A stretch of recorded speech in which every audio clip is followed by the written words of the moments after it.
here's how I take my $5 Costco rotisserie chicken and turn it into delicious chicken stock after I used all the meat. Once you've pulled off all the meat from the chicken, or as much as you can handle, you're gonna wanna put that all into the crock pot, even the little jiggly pieces. And then I have a frozen bag of veggies here. It's pretty much all my veggie scraps, onion skins, old herbs, garlic, things like that. And I'm dumping that in, and I just keep this in my freezer at all times.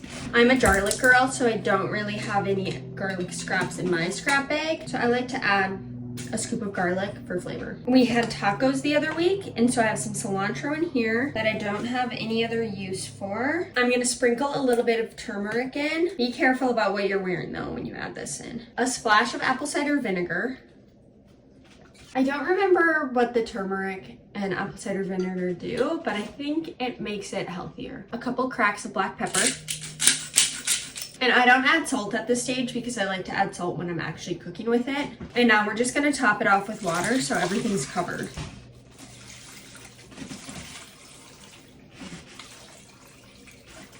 And that's full enough for me. I'm just gonna push everything down so it can be saturated in the water a little bit. There we have it. Now I'm gonna plug this in and turn it on high, and it's gonna sit for about 8 to 20 hours until I'm ready to deal with it. I have to move this out of reach for my daughter. We'll be back once it's done to finish it up. It's the next day, and I let this sit for well over 12 hours, and then I let it sit on the counter overnight because I didn't want to deal with it at 11 p.m. So now we're gonna go ahead and strain it and see how much we got. I literally can never remember exactly how I did it the last time, so I make it up every time. So I'm just taking tongs right now and scooping out a bunch of stuff.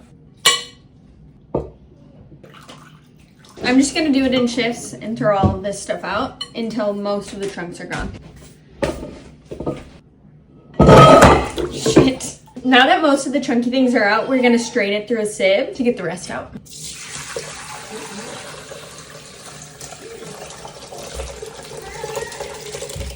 And now I'm gonna rinse this out. You can totally skip this step. I use a tea towel. You can use cheesecloth just to send it through another time. And I'm gonna take a large soup cup and send this through to hopefully not make it as messy. Are you dancing? Now I take a liquid measuring cup, a sheet pan, and a bunch of Ziploc bags. And I like to store them in 2-cup servings just because I feel like a lot of recipes need 2 cups.